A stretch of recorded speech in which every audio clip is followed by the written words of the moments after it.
The Tight Five. 5 separate sporting topics, roughly a minute or so on each, Lachlan. And when this happens, on to the next topic we go. Canada and the Football Ferns. And was it punishment enough for their coach to be suspended, the Canadian coach, for the whole tournament because of the drone thing? The men's sevens, we lost 14-7 to South Africa in the quarterfinal. My God, I did the Devlin curse on them. I was tweeting that out yesterday to Haribaldi Jones and to Brendan Allen saying, guess what? Come to daddy. This is what it's going to feel like when we get to Africa and play you in the 15s. Yeah, it kind of backfired, didn't it? Warriors versus Tigers. I'm not going to let you get away with what you said before 2 o'clock. You are going to say the Warriors are going to win this game, Lachlan. Otherwise, the game is going to stop until you do. Will you be watching the opening ceremony? Will you be watching the dancey, flaggy, wavy opening ceremony? And also, just what are you looking forward to most over the weekend in terms of the Olympics in the next couple of days? Okay, let's start, though, with Canada and the Football Ferns. We lost 2-1. We were completely outplayed. Again, no disgrace in this. If the mass media, the mainstream sports media in New Zealand actually represented these sporting sides like the White Ferns and the Football Ferns with the reality and the truth that us punters who read this tripe deserve, then nobody would get their expectations up.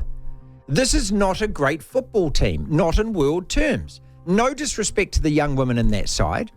And some of them have going on to have great careers and playing for sides all over Europe. Brilliant. Absolutely brilliant. But in terms of their prowess to be able to compete on a world level, we don't have it. We haven't had it ever. And their track record over the last 5 years is abysmal. So when you look at it on paper, Lachlan, 2-1 to Canada, the defending gold medal world champs, that's not a bad result on paper, is it? No, I don't think so. I think it's actually admirable. Did you say world champs? Defending Olympic champs. Olympic champs, yeah. Defending Olympic champs. So, yeah. That's a pretty bloody good result for us. Yeah, I think it is. I mean, they could have beaten us. When you look at that game, they could have beaten us 5 or 6-0. And that would probably be a better reflection of the possession chances during that game. Well, after the game, the commentators said that, as much as New Zealand had a good start, Canada could have had more goals. Half a dozen goals. They should have had a half a dozen goals. So that tells you there that we were thoroughly outplayed. So in that sense, no, it's a good result. Yeah. France and Colombia next. At the start of this tournament, there was a bare to minimal chance that we're ever going to get out of the group stage. So I'm just looking at this team to improve, give a much better account of themselves than they have at the last Olympic Games, all of these world tournaments, and hopefully make some progress and hopefully get rid of the dead wood out of it. So do you think it's appropriate?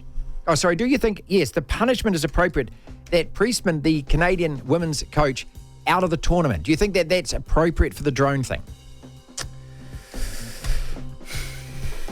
As much as I think there's a big deal being made about this, particularly from Andrew Pragnell, and the stuff that I saw yesterday that he said, I thought it was a little bit sad.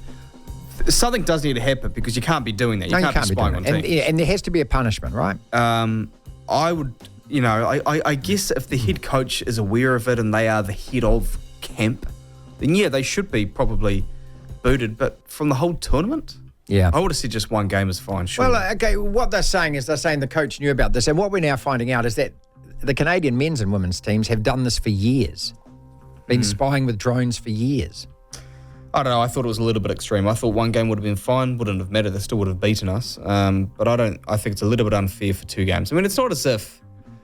she's out for the lot, mate. Yeah, it's gone. That's not one game. I think there's more serious crimes she could have committed to warrant a whole tournament suspension, essentially.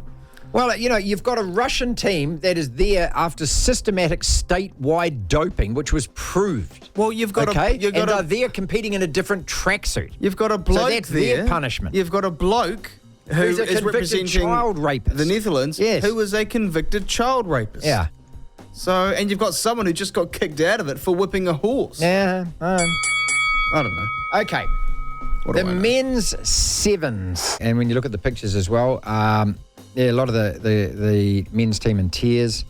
I was really disappointed to read that they walked through the mix zone, which is when you're at the Olympics, what happens is that there's an area for the media there. It's called the mix zone, and there's just simply a kind of a fence or a rope there, and you just jostle with everyone else. It's really good if you've got a camera person with you who's a big dude, because he's the guy who puts the shoulder in and actually carves out a place for you. But you've got to pretty much scrap and fight your way to the front, have a microphone and shout at the people as they're walking past.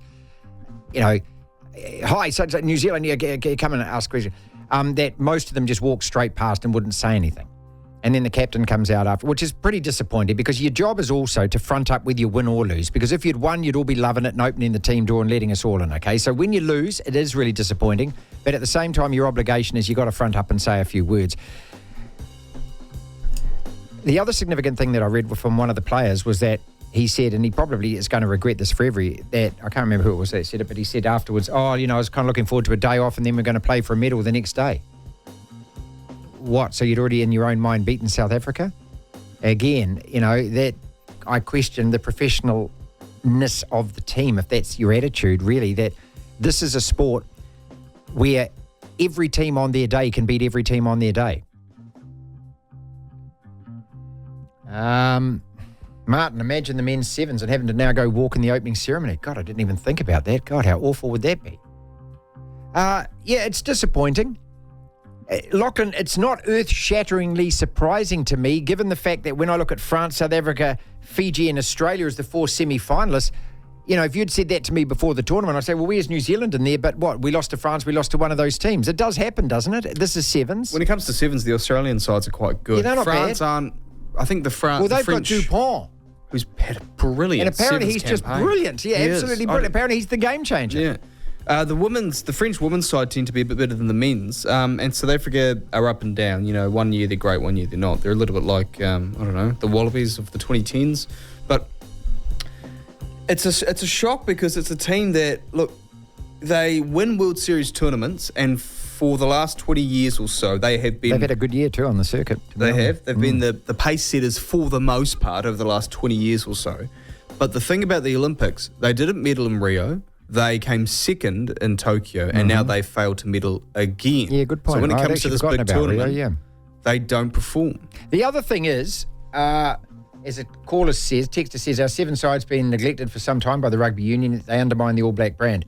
I have deliberately not used the words All Blacks with this team, and this is what frustrates me now, because the world headlines in rugby are All Blacks lose, and this is what you get. Okay, they aren't the All Blacks. There's only one All Blacks side. They're the New Zealand men's sevens team. And that was one of the worst decisions New Zealand rugby's ever made, to call them the All Blacks. Okay. But it's all about marketing. This show stops and starts right now unless you are prepared to concede the Warriors will beat the Tigers tonight. Yes, they will. They should do, Lachlan. I've tipped the Warriors in my tipping comp. I have tipped the Warriors. I mean, the Tigers are just rubbish, mate. But on their day, they are a team. Well, when's their day? Tell me when their day when was. they beat the Raiders 48-24. They've won 4 games. They lost 9 in a row. Here's the thing, and I think it might have been either Phil. They got a minus 217 points differential. It was Phil Gould who said this, that it was 14 games. They'll go a bit, well, he thought they'd go better this year, which hasn't really worked out. But he said, but you look at a couple of their results from last year for a second. They beat the Panthers in a very wet and wild night in some suburban ground early in the season. And then a few weeks later, they put 60 points on the Cowboys. That's right, I do remember. So they had some really strangely good results, but could never back it up. And that's a sign of talented but young, inexperienced players. They can get up for a game, but the rigours of going in week in, week out in the NRL, they struggle with. The only question that's relevant here is avoiding the wooden spoon enough motivation for a team to give enough of a stuff to actually want to win these last few games? Is it really when you've had back-to-back wooden spoons? Well, I don't know, because like the Newcastle Knights were the last team to do this. They were wooden spooners in 2015. They still won like 7 games though. The next year they won 1.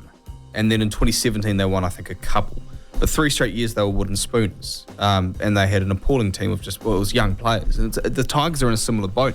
But on their day, they're good. I mean, as I say, they beat the Raiders by, put 48 on them and beat them by 24. They didn't lose to the Storm by much the other week. And again, last week, they went toe-to-toe with an informed Bunnies side. So, early in the season, narrow loss to the Panthers. They had 2 wins in their first 3 games of the season. So they're a strange team that more often than not are rubbish, but on their day they put together a good performance because they have talented young players, but they're very, very young and inexperienced, and their coach is young and inexperienced. Okay, but who knows? I'm just saying, you never know. Tonight could be a night where they just turn up and play really damn well. Last 2 games that they played, they shipped 58 points to the Sharks and 42 to the Rabbits. That's 100 points in the last two games. They're not a good team, but on their day, they turn up and they put, as I say, the Raiders, who beat the Warriors last week. And as much as people will say, if Chanel Harris-Davida makes 2 of those kicks, the Warriors win it. For the first half last week, no one's talking about this enough, the Warriors were dreadful. The Raiders should have been up by 3 or 4 tries at halftime, and they weren't. Like, that team then, a few weeks prior to that game, lost by a lot to the Tigers. Point is, the Tigers are a bit of a tricky team to work out sometimes. More often than not, they lose and they lose big. But they turn up and put on a good performance. You never know. It could be tonight. And the Warriors have been horrendously unpredictable and unreliable the last month or so. Are you going to be watching the opening ceremony? Because they've spent millions, they've got hundreds of millions on it. They've spent so much money on something that people more often than not don't care about. They don't care about. And the reason that the stadium's going to be packed is because there's a package deal. You know, you get the sevens. You can't buy a ticket to the sevens unless you also buy the ticket to the opening ceremony. That's how they sell these things. That's how FIFA and the Rugby World Cup sell the 3rd and 4th place playoff. You know, you can't as a broadcaster just broadcast the final. You've got to also pay to broadcast that. So that's why they get the full stadium. It's a package deal. And so that's why at the Rugby World Cup there's all those people trying to sell tickets to the bronze final or whatever they call it, because they bought tickets to the final but nobody wants to go and watch that game. Do you think that there will be flags at the opening ceremony? Well, yes, because... Do you think there will be young children running around with ribbons? Probably. Do you think there will be a whole lot of really weird stuff that you go, what the hell's that? Yeah, strange artistic stunts or something. Yeah. And someone trapezing across the stadium. And there will be lights and music. And there will be a flame that's lit. The only thing I'll actually want to see is the New Zealand team walking up, probably the USA team because it'll have the basketball players. And I'll have an interest in watching the torch get lit. That's the only thing I care about. Cool. And what are you looking forward to over the weekend? I'm looking forward to the swimming. I always love the swimming. I like the swimming because we got a couple in there. I've got to get my head around the schedule, but some of the archery is one of the early events, isn't it? I love archery. I love watching archery. Well, I'm looking at Clareburt and Fairweather swimming and thinking, come on, bring a medal home. Any colour medal would be superb. But they are, we get stuck inside our own 4 walls a little bit, and we pump their tyres because they do well here, and then they get Com Games medals, which are not an indication of the strength of the Olympic field. And also because Erica Fairweather, I can't remember, Cleveland probably did, but I know that Fairweather, of course, got that World Championship title. Yeah, so did Lewis. Yeah. Against a weakened field. Yeah, sure. So don't let that, I know. But you only play who you play. Well, right? Exactly. And it's all about your times as well. These clean Chinese athletes will front up and... those ones, yes. I can't imagine that they're going to be underperforming.